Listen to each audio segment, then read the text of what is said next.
ಓಂ ನಮಃ ಶಿವಾಯ.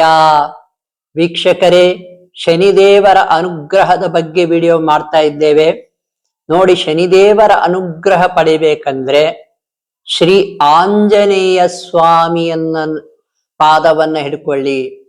ಶ್ರೀ ಆಂಜನೇಯ ಸ್ವಾಮಿ ಆಶೀರ್ವಾದ ಸಿಕ್ಬಿಟ್ರೆ ಶನಿದೇವರು ನಿಮಗೆ ಕಷ್ಟ ಕೊಡುವುದನ್ನ ಸ್ವಲ್ಪ ಮೃದುವಾಗಿರ್ತಾನೆ.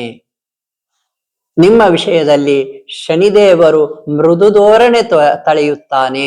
ಶನಿದೇವರ ಅನುಗ್ರಹ ಪ್ರಾಪ್ತಿಯಾಗ್ತದೆ ನೋಡಿ. ಶನಿದೇವರಿಗೆ ಅನುಗ್ರಹ ಪಡಿಬೇಕಂದ್ರೆ ಆಂಜನೇಯ ಸ್ವಾಮಿಗೆ ಶನಿವಾರ ಹೋಗ್ತಿರಲ್ಲ, ಸಾಮಾನ್ಯವಾಗಿ ಎಲ್ಲರೂ ರೂಢಿ ಮಾಡ್ಕೊಂಡಿದ್ದೀರಾ.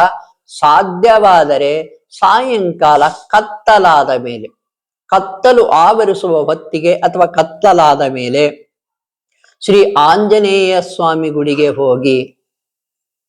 ಯಾಕೆಂದ್ರೆ ಬಿಸಿಲಿನಲ್ಲಿ ಹೋದರೆ, ಸೂರ್ಯ ಪ್ರಜ್ವಲಿಸುವಾಗ ಹೋದರೆ ಶನಿದೇವರು ಅಷ್ಟಾಗಿ ಆಕ್ಟ್ ಮಾಡ್ತಾ ಇರಲ್ಲ.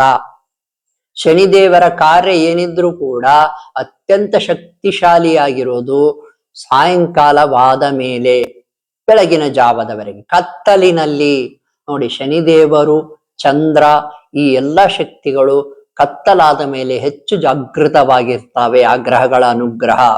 ಸೂರ್ಯ ಆದ್ರೆ ಬೆಳಿಗ್ಗೆಯಿಂದ ಸಾಯಂಕಾಲ ತನಕ ನೀವು ಸೂರ್ಯನ ಅನುಗ್ರಹ ಪಡೆಯಬಹುದು.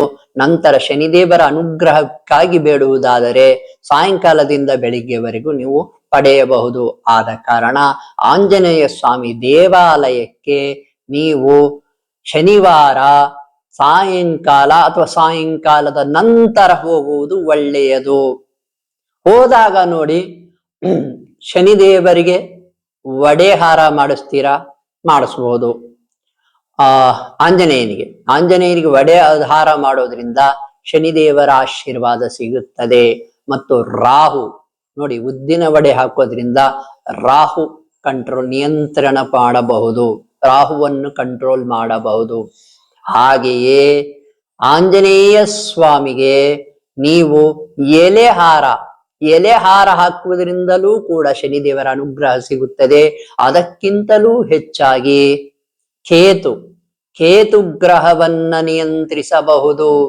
ಕೇತು ಗ್ರಹ ನಿಮಗೆ ಕೆಟ್ಟದ್ದನ್ನು ಮಾಡ್ತಾ ಇದ್ರೆ ಅದನ್ನು ತಪ್ಪಿಸಿಕೊಳ್ಳಬಹುದು, ತಗ್ಗಿಸಬಹುದು. ನೋಡಿ, ಉದ್ದಿನ ವಡೆಯ ಹಾರವನ್ನು ಹಾಕಿರುವುದರಿಂದ ರಾಹುವನ್ನು ಕಂಟ್ರೋಲ್ ಮಾಡಬಹುದು. ಎಲೆ ಹಾರ ಹಾಕುವುದರಿಂದ ಕೇತುವನ್ನು ಕಂಟ್ರೋಲ್ ಮಾಡಬಹುದು. ಆಂಜನೇಯ ಸ್ವಾಮಿಯ ದಿವ್ಯ ಆಶೀರ್ವಾದವನ್ನ ತೆಗೆದುಕೊಳ್ಳಿ. ಶನಿದೇವರ ಆಶೀರ್ವಾದವು ನಿಮಗೆ ದೊರೆಯುತ್ತದೆ ನೋಡಿ. ಆಂಜನೇಯ ಸ್ವಾಮಿ ಮಾಟ ಮಂತ್ರ ನಿವಾರಣೆಗೆ ಶ್ರೀ ಆಂಜನೇಯ ಸ್ವಾಮಿಯ ಸ್ತೋತ್ರ, ಅದ್ಭುತ ಸ್ತೋತ್ರವನ್ನು ನಾವು ಹಿಂದೆ ಬಿಟ್ಟಿದ್ದೇವೆ.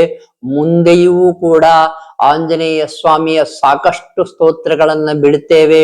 ಶ್ರೀರಾಮರ ಸ್ತೋತ್ರಗಳನ್ನು ಬಿಡುತ್ತೇವೆ ನೋಡಿ. ಶನಿದೇವರ ಅನುಗ್ರಹ ಬೇಕಂದ್ರೆ ನೀವು ಆಂಜನೇಯ ಸ್ವಾಮಿಯನ್ನು ಪೂಜಿಸಬೇಕು. ಆಂಜನೇಯ ಸ್ವಾಮಿ ಅನುಗ್ರಹ ಬೇಕೆಂದ್ರೆ ಶ್ರೀರಾಮರನ್ನ ಪೂಜಿಸಬೇಕು ನೋಡಿ. ಒಂದಕ್ಕೊಂದು ಕನೆಕ್ಷನ್ ಇದೆ.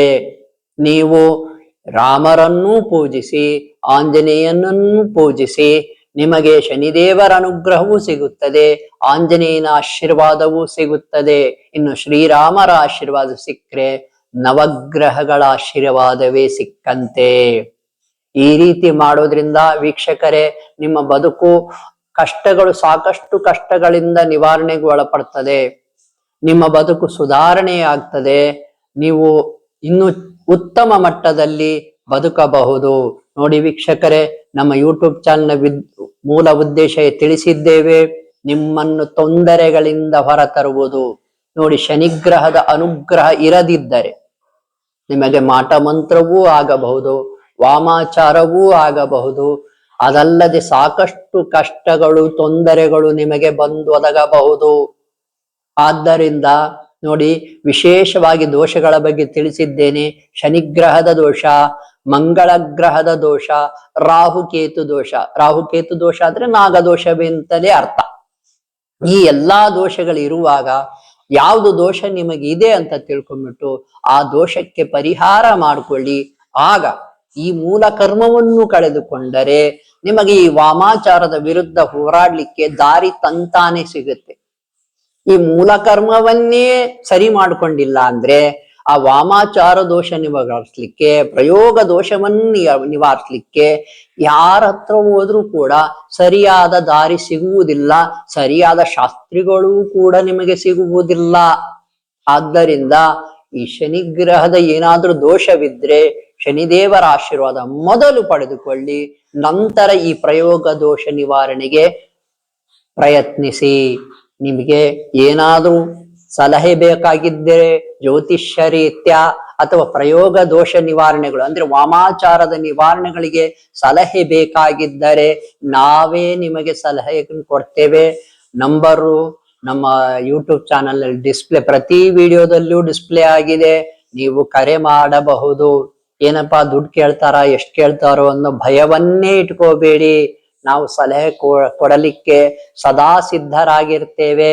ನೋಡಿ, ಕ್ಷುದ್ರ ಶಕ್ತಿಗಳ ಆತ್ಮಗಳ ಉಚ್ಚಾಟನೆಯನ್ನು ನಾವೇ ಹೇಗೆ ಮಾಡೋದು ಅಂತ ತಿಳಿಸ್ಕೊಡ್ತೇವೆ. ನಮ್ಮ ಗೆಳೆಯರಾದ ಶ್ರೀ ಮಧು ಅವರು ಅದಕ್ಕೆ ತುಂಬಾ ವಿಶೇಷವಾದ ಪರಿಣಿತಿಯನ್ನು ಹೊಂದಿದ್ದಾರೆ. ಇವರು ಶಿವಮೊಗ್ಗದಲ್ಲಿ ಇರ್ತಾರೆ. ನೀವು ಬೇಕಾದ್ರೆ ನಮಗೆ ಕರೆ ಮಾಡಿ, ನಾವು ಎಲ್ಲಾ ರೀತಿಯಿಂದ ಯಾವ ರೀತಿ ವಾಮಾಚಾರವನ್ನು ನಿವಾರಿಸೋದು ಅಂತ ತಿಳಿಸ್ತೇವೆ. ಶುಭವಾಗಲಿ.